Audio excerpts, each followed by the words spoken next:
All right, welcome everyone to the monthly John Twolfe shareholder meeting. This is for August 2024. Step right in, make yourselves at home. Thank you. Hope you brought your own drinks and snacks because they will not be provided.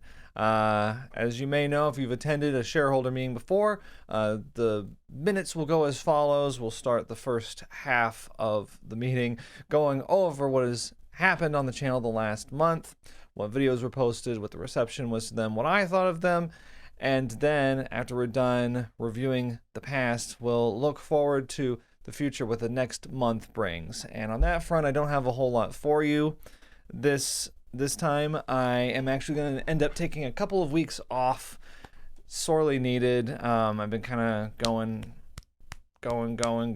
all year, and I need a little time off, but we'll get to that later in the video. Just wanted to throw it out there. It's funny, I'm very tired. I just posted a brand new paranormal deep dive on the main channel, and it was a lot of work getting that out on time, so to speak, before the end of the month. But it is funny. I got a comment on the video a couple hours ago, brand new video that was like, "Record some gameplay already, FFS." And I was just like, what do you tell these people? You know, what do you do? What can you do with them? Anyway, let's go ahead and check out what we've been up to this past month. It's been actually a very busy month. Sorry, blocking my monitor. Very unprofessional. So since the last shareholder meeting, which of course was July 2024, I believe I said that we were going to start a number of playthroughs that we didn't actually end up starting. I said something about like, well, we might start Red Dead Redemption 2 this month. Oh, we might do Gabriel Knight 2, The Beast Within. We might do Bioshock 2. There was a lot of sequel games that I wanted to check out apparently, but we didn't end up doing any of them. I did say that I was going to do Elden Ring Shadow of the Erdtree, and that's mostly what we did last month. That took up the majority of my time. So I thought it was going to be like a 7-part playthrough, and I thought I would have time and space to start some of those other games that I mentioned. But instead, it was 18 parts, and we just finished it. So I guess we'll start by talking about Shadow of the Erdtree. First of all, like, the enthusiasm on part 1 was like off the charts. The shareholders were happy. They were like, this is why we invest. I would say as the playthrough went on, and people were still liking it, but, you know, it was a lot of Elden Ring, 18 episodes that were between an hour and a half and 2.5 hours. That's just a lot of Elden Ring. And so I think as it went on, I started getting a little bit, not bored, but like wanting to kind of explore the topics while I played, because just focusing all the commentary on the gameplay, after a while, it was just like, yeah, we get it. You kill some guys, you get some loot, yada, yada, yada. And so I started talking about my personal thoughts on a lot of things, which I don't intend to make like a big habit on the channel, but it was just something that kind of organically came about. Talked about, ranted about alpha males, and talked about like the early days of YouTube, and back when Amnesia Custom Stories, that whole scene, that was like a big let's play scene. But yeah, I think I enjoyed doing that. I enjoyed talking about things like that were kind of off topic, kind of treating the playthrough in some videos, some of the later videos, as more of a podcast. But I think in the future, I'm going to try to keep things more concentrated on gameplay. It's just hard when you're making, 18 2-hour videos on one game. You kind of run out of things to talk about after a while, especially when there's no real like dialogue or like overt story to follow. So anyway, but yeah, I think overall the playthrough was really well received, and I do plan on checking out some more From Software games that I haven't played, which is most of them on the channel. This was kind of a litmus test for me, doing an uncut FromSoft playthrough, seeing how that went, because I wasn't convinced it was going to be good. But this kind of opens the door for, Demon Souls, Sekiro, whatever else, the Dark Souls games. I guess we pretty much covered it, right? And eventually, who knows, Neo, Lies of P, we could do some other stuff in the same style as well.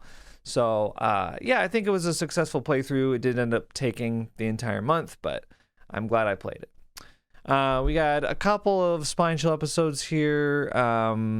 Episode 52 should be coming soon, actually. We're recording that tomorrow as of the posting of this one. Did a couple other Sketchy's Contract videos. We did parts 5 and 6. That, of course, was with Gary, Sino, and Gab.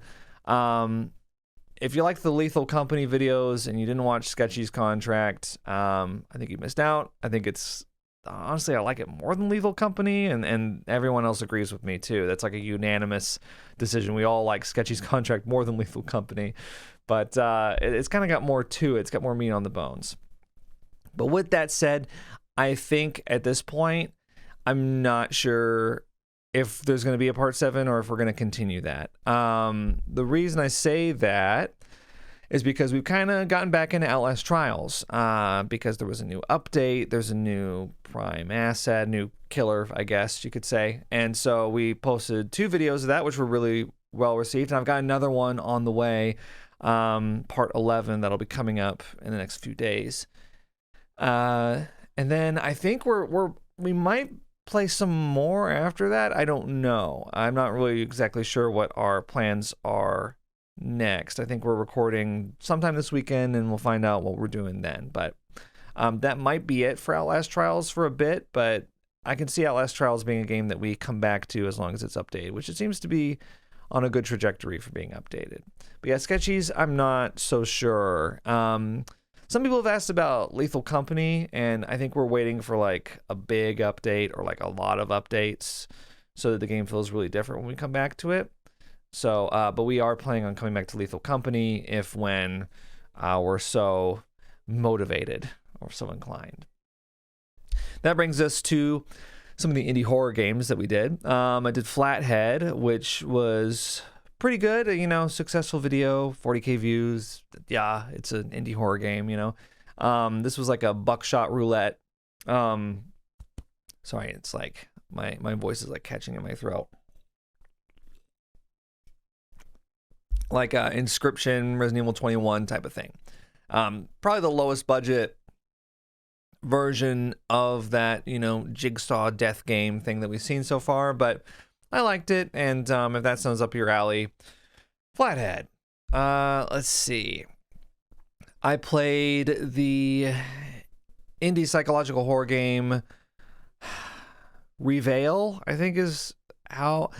I foolishly asked people how to pronounce it, and I got so many different answers. I got like 10 or 12 different answers for it. I think Revil is how people said to pronounce it, like the most common pronunciation I saw.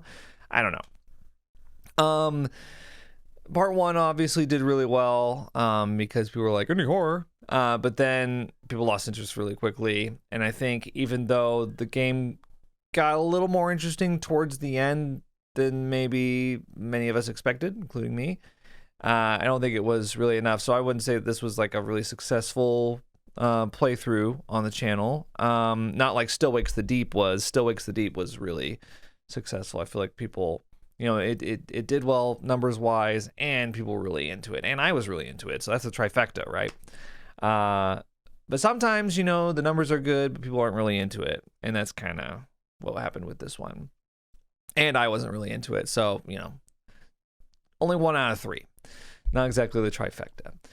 As far as playing other psychological horror games on the channel, I was trying to avoid it. I didn't know that Revil would be like a PT-esque game, but it was. So, sometimes you just get into it. People are like, you gotta play this horror game, and then you play it, and you're like, it's PT. And that's what happened with this one. It happens a lot. That's one reason I don't play, indie horror games day in and day out anymore. I got tired of that happening. Little Kitty Big City, we played for book club for Spine Chill. We'll be talking about that in episode 52 of the Spine Chill podcast. Now I really wanted to like play through the entire game actually, but I couldn't. I've got a little bit of a clickbait title here. I couldn't finish the cat game. People thought that it was because I was like, this sucks, and I threw down my controller and Alt F4 out of the game. But no, it just, I had a bug with saves after a power cut.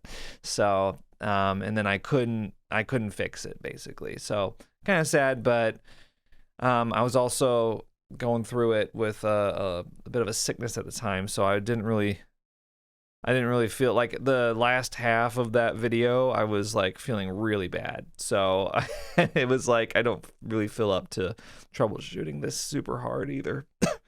But people seem to like the game. They just weirdly, I mean, I always kind of tease a little bit about cat people out there. Like they see a cat and they're like, it's 10 out of 10 game of the year.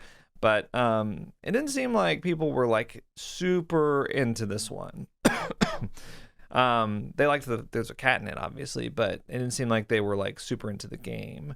Like they liked it, but it was kind of like a overall kind of a mediocre reception, I would say. Partly that has to do with the fact that I didn't finish it and that I had those save issues. I know that,